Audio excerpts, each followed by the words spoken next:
നമുക്കറിയാം ഈ തെരഞ്ഞെടുപ്പിൽ ഏറ്റവും ശ്രദ്ധയാകർഷിച്ച മറ്റൊരു നഗരസഭ തൃപ്പൂണിത്തുറ നഗരസഭയാണ്. കാരണം 2020 അവിടെ ഏറ്റവും നിർണായക ശക്തിയായി BJP മാറിയെങ്കിലും BJPയെ ഭരണത്തിൽ നിന്നും മാറ്റി നിർത്തുവാനുള്ള ചില നീക്കങ്ങൾ ഇടത് വലത് മുന്നണികളുടെ ഭാഗത്ത് നിന്നുണ്ടായിരുന്നു. ഈ തവണ അതിനെ മറികടന്നുകൊണ്ടുള്ള ഒരു മുന്നേറ്റം BJPയുടെ ഭാഗത്ത് നിന്ന് തൃപ്പൂണിത്തുറയിൽ ഉണ്ടായി. നിഷ ദിലീപാണ് വിശദാംശങ്ങളുമായി ചേരുന്നത്. നിഷ, ഈ തൃപ്പൂണിത്തുറ നഗരസഭ ഈ തവണ ഭരിക്കും എന്ന BJP നേതൃത്വം ഉറച്ചു പറയുകയാണ്. മാത്രമല്ല പൈതൃകങ്ങളെ സംരക്ഷിക്കുവാൻ അതോടൊപ്പം തന്നെ വികസന പ്രവർത്തനങ്ങൾക്ക് ഈ രണ്ട് അജണ്ട മുൻനിർത്തിക്കൊണ്ട് തൃപ്പൂണിത്തുറ നഗരസഭ 5 വർഷക്കാലം ഭരിക്കുമെന്ന് BJP നേതൃത്വം ഉറച്ചു പറയുകയാണല്ലോ.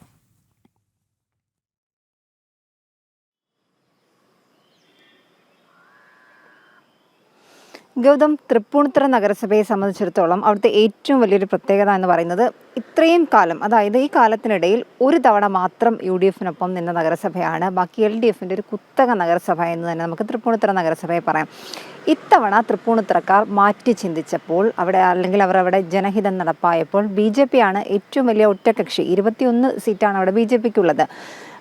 അതുകൊണ്ട് തന്നെ ഈ BJP ആണ് നഗരസഭ ഭരിക്കേണ്ടത്. പക്ഷേ ഈ ഒരു BJP നഗരസഭ ഭരിക്കാതിരിക്കാനായി ഒരു അവിശുദ്ധ കൂട്ടുകെട്ടിനായി ഇറങ്ങി തിരിച്ചിരിക്കുകയാണ് CPM-ഉം കോൺഗ്രസും. ഈ തൃപ്പൂണിത്തുറ നഗരസഭയുടെ ഏറ്റവും വലിയ ഇത്തവണത്തെ ഒരു പ്രത്യേകത എന്ന് പറയുന്നത് സ്വതന്ത്രർ ആരും തന്നെ ജയിക്കാത്ത ഒരു നഗരസഭയാണ് തൃപ്പൂണിത്തുറ നഗരസഭ. അതുകൊണ്ട് തന്നെ ഈ BJPയുടെ ഭരണം അട്ടിമറിക്കണമെങ്കിൽ, ഏതെങ്കിലും രീതിയിൽ ആ ഒരു ഉദ്ദേശം, CPM-ൻ്റെ ആ ഒരു ഉദ്ദേശം നടപ്പാകണമെങ്കിൽ രാഷ്ട്രീയ ശത്രുവായ കോൺഗ്രസിനെ കൂട്ടുപിടിക്കണം. അതിനുള്ള ചില ചരടുവലികൾ തൃപ്പൂണിത്തുറ നഗരസഭയിൽ നടക്കുന്നുണ്ട്. പക്ഷേ ഒരു കാരണവശാലും തൃപ്പൂണിത്തുറ നഗരസഭാ ഭരണം മറ്റാർക്കും വിട്ടുകൊടുക്കില്ല എന്ന ഉറച്ച നിലപാടിലാണ് BJP. അവിടെ ജനഹിതം നടപ്പാക്കിയപ്പോഴാണ് BJP അധികാരത്തിലെത്തി. എന്തായാലും തൃപ്പൂണിത്തുറ ഒരു പൈതൃക നഗരമാണെന്ന് നമുക്കറിയാം. ക്ഷേത്രങ്ങളും ഒക്കെയുള്ളൊരു നഗരമാണ്.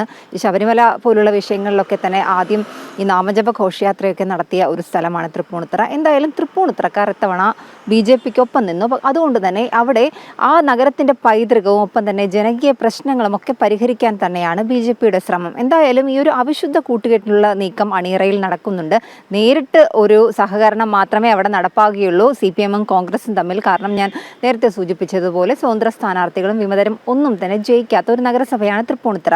അതുകൊണ്ട് ഈ രാഷ്ട്രീയ ശത്രുക്കൾ തമ്മിൽ യോജിച്ചാൽ മാത്രമേ അവിടെ BJPയെ ഭരണത്തിലെത്തിക്കാതിരിക്കാൻ കഴിയൂ. എന്തായാലും നമുക്കറിയാം ഈ നിയമസഭാ തെരഞ്ഞെടുപ്പൊക്കെ പടിവാതിലിൽ എത്തി നിൽക്കുന്ന ഒരു സമയമാണ്. അതുകൊണ്ട് തന്നെ ഇരു മുന്നണികൾക്കും ഇവർ നേരിട്ട് അതായത് CPM-നൊപ്പം UDF ചേരുകയാണെങ്കിൽ എന്തായാലും അവർക്ക് നിയമസഭാ തെരഞ്ഞെടുപ്പിൽ കനത്ത തിരിച്ചടികൾ മറ്റ് ഭാഗങ്ങളിൽ നിന്നും ഉണ്ടാകും. എന്തായാലും അവിടെ 20 സീറ്റാണ് LDF-നുള്ളത്, കോൺഗ്രസിന് 12 സീറ്റും. ഈ നേരിട്ടുള്ള ഒരു സഹകരണം ഉണ്ടെങ്കിൽ മാത്രമേ ഇത്തരത്തിൽ ഇവർ ചരടുവലികൾ നടത്തുന്നത് പോലെ തന്നെ തൃപ്പൂണിത്തുറയിൽ BJP ഭരണം അട്ടിമറിക്കാൻ വേണ്ടി ഇവർക്ക് ഒന്നിച്ചെന്നാൽ മാത്രമേ സാധിക്കുകയുള്ളൂ. എന്തായാലും അതിനുള്ള നീക്കങ്ങളാണ് തൃപ്പൂണിത്തുറ നഗരസഭയിൽ നടക്കുന്നത്. പക്ഷേ ഒരു കാരണവശാലും ജനങ്ങൾ ഏൽപ്പിച്ച് നൽകിയതാണ് BJPക്ക് ഇത്തവണത്തെ ഭരണം. അതുകൊണ്ട് തന്നെ ഒരു കാരണവശാലും അതിന് യാതൊരു മാറ്റവും ഉണ്ടാകില്ല. BJP തന്നെ തൃപ്പൂണിത്തുറ നഗരസഭ ഭരിക്കും എന്ന നിലപാടിൽ ഉറച്ചു തന്നെയാണ് BJP നേതൃത്വം മുന്നോട്ട് പോകുന്നത്.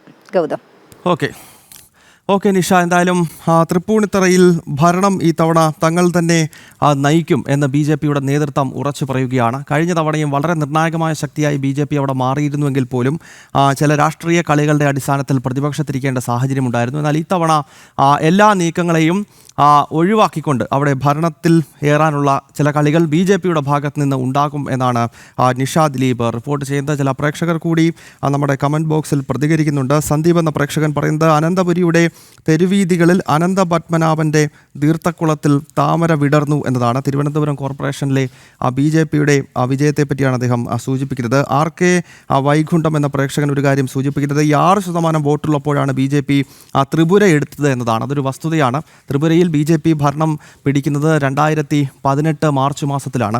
ഈ 2018 മുൻപ് ത്രിപുരയിൽ ഇലക്ഷൻ നടക്കുന്ന ഘട്ടത്തിൽ BJPക്ക് അവിടെ കാര്യമായ ഒരു സ്വാധീനവും ഉണ്ടായിരുന്നില്ല. CPM-ൻ്റെ ഒരു ശക്തി കേന്ദ്രമായിരുന്നു.